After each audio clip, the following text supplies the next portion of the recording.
Hello, आप देख रहे हैं जागरण जोश और मैं हूं प्रतिभा कटारिया।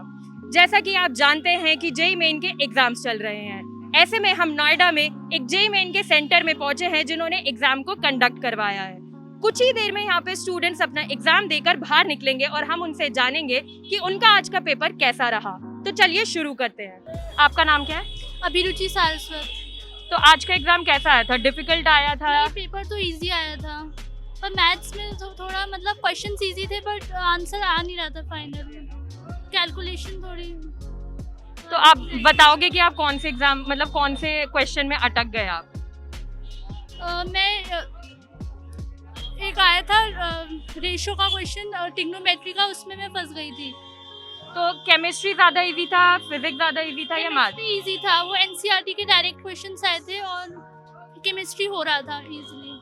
तो आपने प्रीवियस ईयर के सैंपल पेपर या एनसीईआरटी की बुक से प्रिपरेशन की थी? हाँ, एनसीईआरटी से करी थी, एनसीईआरटी के क्वेश्चंस थे केमिस्ट्री में। एग्जाम में क्या कहते हैं कितना पुराने सैंपल पेपर या एनसीईआरटी बुक से क्वेश्चंस आए थे?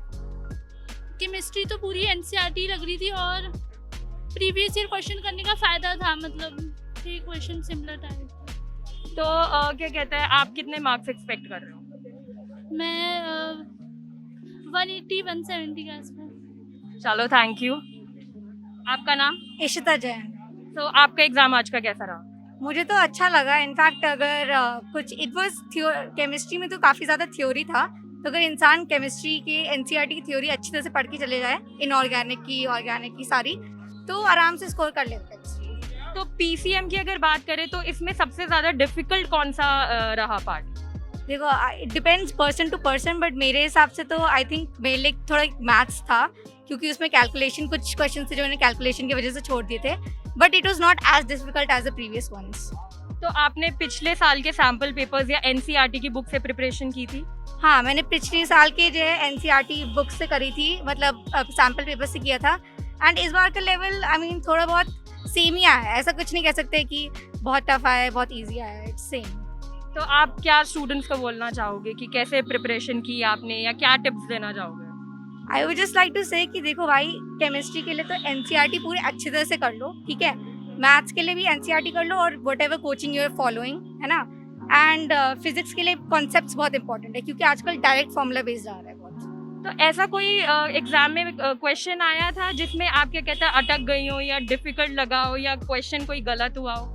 नहीं, ऐसा तो नहीं था, बट हाँ, मैं एक क्वेश्चन था ग्रेविटेशन का, उसमें रिंग और वो स्फीयर के बीच में जो है फोर्स निकालना था ग्रेविटेशन का, उसमें मैं अटक गई थी क्योंकि कॉन्सेप्ट नहीं पता था ठीक से।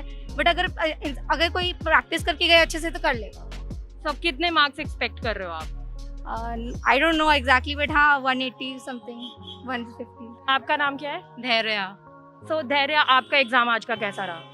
पेपर काफी इजी था, टू बी ऑनेस्ट। किसी ने अगर एनसीईआरटी भी किया अच्छे से तो उसके लाइक 120 आ सकते हैं, इवन 120 तक आ सकते हैं, because to be honest paper में काफी सारी ऐसी चीजें थी जो बिल्कुल एनसीईआरटी से उठा ली थी, बिल्कुल सेम टू सेम उठा ली थी। तो पेपर लाइक इतना टफ नहीं था, और जो बेसिक चीजें होती है ना, लाइक जो सिंपल चैप्टर्स है वो भी इंसान कर लेगा तो काफी अच्छे आ जाएंगे। एंड देन टॉकिंग अबाउट कि जो डिफिकल्ट चैप्टर जो लोग मानते हैं डिफिकल्ट है, उसके अगर प्रीवियस ईयर क्वेश्चन तो ये सब भी कर लिए तो भी इट्स लाइक कि ठीक है, हो सकता है हो जाए आपसे, लाइक 70% चांस है कि आपसे हो जाएगा वो, तो इतना टफ नहीं था पेपर। तो पीसीएम की बात करें तो कौन सा पार्ट ज्यादा डिफिकल्ट था, मैथ्स, फिजिक्स या केमिस्ट्री? टू बी ऑनेस्ट मैं कहूँ तो फिजिक्स की मैंने थोड़ी सी तैयारी कम की थी, इसलिए मुझे लग रहा था कि फिजिक्स थोड़ा सा टफ था, बट अदरवाइज बाकी बहुत इजी था paper. And to be honest एक चीज़ होता हो ना, तो कल ही की बात है, मैंने आई थिंक 24 फरवरी का जो शिफ्ट था ना उसका देखा था पेपर, लाइक जो आते हैं ना सोल्यूशंस, उसमें से एक क्वेश्चन था प्रोबेबिलिटी का, दैट टू बी ऑनेस्ट बिल्कुल सेम आया, बिल्कुल नहीं बट लेकिन बस वैल्यू चेंज कर दी थी, बाकी बिल्कुल कॉन्सेप्ट एकदम सेम था। और वो जो क्वेश्चन था काफ़ी एनसीईआरटी से भी सिमिलर था। तो कहने का मतलब है कि किसी इंसान ने लाइक जो पुरानी शिफ्ट का पेपर है वो भी किया है ना, तो उसे डेफिनेटली हेल्प मिलेगी। और लाइक जो टीचर्स होते हैं बताते हैं ना कि ये हो सकता है ये इस शिफ्ट में नहीं है तो नेक्स्ट शिफ्ट में आ जाए, वो भी काफ़ी ना कहीं हेल्प करता है, तो उससे भी हेल्प हो जाती है। And definitely previous year question तो है ही। तो कितने मार्क्स एक्सपेक्ट कर रहे हो आप? आई डोंट नो, मतलब आई थिंक 120 से ऊपर अगर आ जाए तो अच्छी बात है।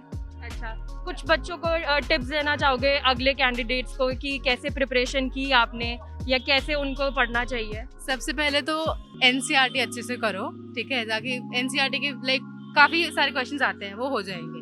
फिर सेकंड प्रीवियस ईयर क्वेश्चंस कर लो। प्रीवियस ईयर के बाद इलस्ट्रेशंस जो होती है, आपकी जो मॉड्यूल में इलस्ट्रेशंस होती हैं वो लिमिटेड होती हैं, बट उसमें जो क्वेश्चंस होते हैं ना उसमें लाइक काफ़ी कॉन्सेप्ट लगते हैं, तो वो भी कर लोगे तो लाइक सफिशिएंट प्रैक्टिस हो जाएगी। उसके बाद भी अगर आपको करना है तो आप मॉक टेस्ट लगाओ, सबसे ज़्यादा बेस्ट है मॉक टेस्ट लगाओ। बिकॉज मेरे साथ ये हुआ था, मैंने देखा था बच्चों को पेपर के लाइक जब पेपर दे रहे थे तो कुछ बच्चे ऐसे थे तो लाइक घबरा रहे थे बिकॉज उन्होंने या तो प्रैक्टिस नहीं की होगी मॉक टेस्ट की, इसलिए ऐसा हो रहा था। तो आई वुड सजेस्ट कि मॉक टेस्ट सबसे ज़्यादा दो, उससे बहुत हेल्प मिलती है, क्योंकि ऑब्वियसली पेपर तो आना चाहिए, पेपर को अटेम्प्ट करना एक अलग चीज़ होती है और जो आपका माइंडसेट होता है वो एक अलग चीज़ होती है, और माइंडसेट इज़ मोस्ट इंपॉर्टेंट। और लाइक कल सुबह से मैंने सोच के रखा था अच्छा रहना चाहिए पेपर, और लाइक बिल्कुल positive mindset, that is the most important thing.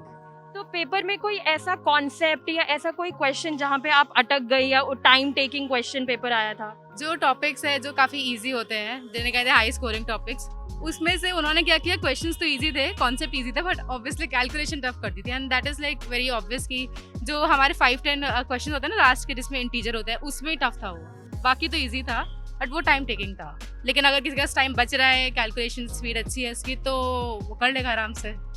चलो थैंक यू सो मच। आपका नाम? नंदिनी खन्ना। तो नंदिनी, आपका आज का एग्जाम कैसा रहा?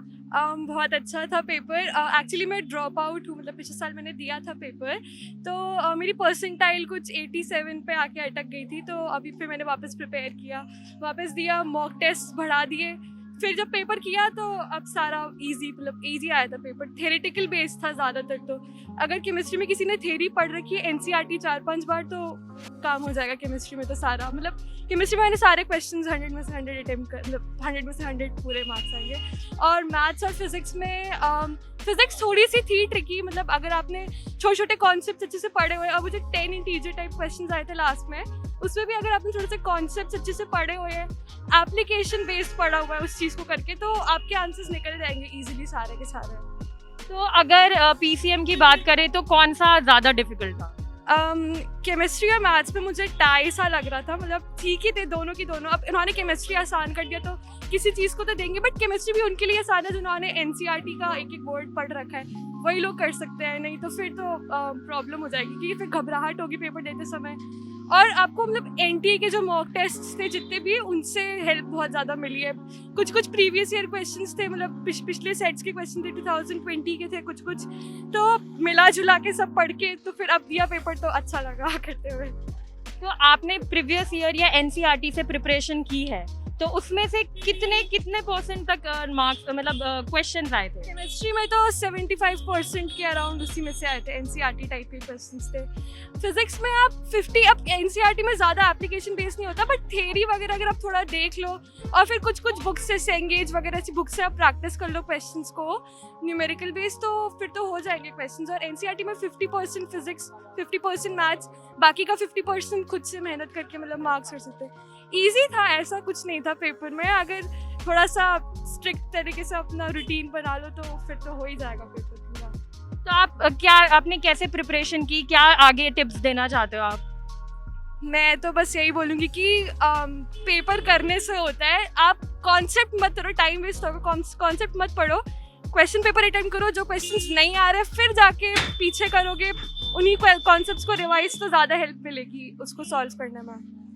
तो ऐसा कोई पेपर में क्वेश्चन आया था जिसमें आप अटक गई, या बहुत ही कॉन्सेप्चुअल था या बहुत ही डिफिकल्ट था? फिजिक्स में ऐसे 2 क्वेश्चंस थे, एक तो बहुत आसान सा था लेकिन वो मुझे आता नहीं था, तो उसमें मैं अटक गई थी, बट वो थ्योरेटिकल बेस्ड ही था थोड़ा सा। और 2 क्वेश्चंस फिजिक्स के थे और 6 क्वेश्चंस मैथ्स के थे जो कि थोड़े से डिफिकल्ट थे, बाकी सारे आसान। तो आप कितने मार्क्स एक्सपेक्ट कर रहे हो? 250 plus. That's a big number. चलो, all the very best, thank you. आपका नाम? योशिता शर्मा। तो आपका आज का पेपर कैसा रहा? पेपर इजी था, एक्चुअली पेपर काफ़ी इजी था, एनसीईआरटी बेस्ड क्वेश्चन से ज़्यादातर, एंड अगर करा था अच्छी से तो इजी था पेपर। तो अगर पीसीएम की बात करें तो कौन सा ज़्यादा डिफिकल्ट आया? मैथ्स। मैथ्स का एग्जाम, मतलब मैथ्स का क्वेश्चन पेपर लेंदी था या फिर बहुत ज़्यादा डिफिकल्ट था? क्वेश्चन ट्रिकी थे, आंसर एग्जैक्ट नहीं आ रहे थे। अच्छा, और अगर केमिस्ट्री की बात करें तो केमिस्ट्री का कैसा एग्जाम रहा? Chemistry was easy. और फिजिक्स? फिजिक्स भी ओके ओके। तो पिछले साल के सैम्पल पेपर या एनसीईआरटी की बुक से क्वेश्चंस आए थे? इतने नहीं, ठीक थोड़े बहुत कह सकते हैं। तो अगर क्या कहते हैं डिफ़िकल्ट लेवल की बात करें कि एग्ज़ाम कैसा था, डिफ़िकल्ट था या लेंदी था, तो कैसा रहा? नहीं बस हो गया। तो कितने मार्क्स एक्सपेक्ट कर रहे हो? एज सच इतनी एक्सपेक्टेशन नहीं है, ज़्यादा पढ़ा नहीं था बट ऐसा कुछ एक्सपेक्ट नहीं किया अभी तक। चलो थैंक यू सो मच। तो ये थे कुछ स्टूडेंट्स जिन्होंने बताया कि उनका आज का एग्ज़ाम कैसा रहा। आपका एग्ज़ाम कैसा रहा आज का, हमें कमेंट करके ज़रूर बताएं। इस वीडियो को लाइक करें, शेयर करें और यूं ही देखते रहें जागरणजोश.com।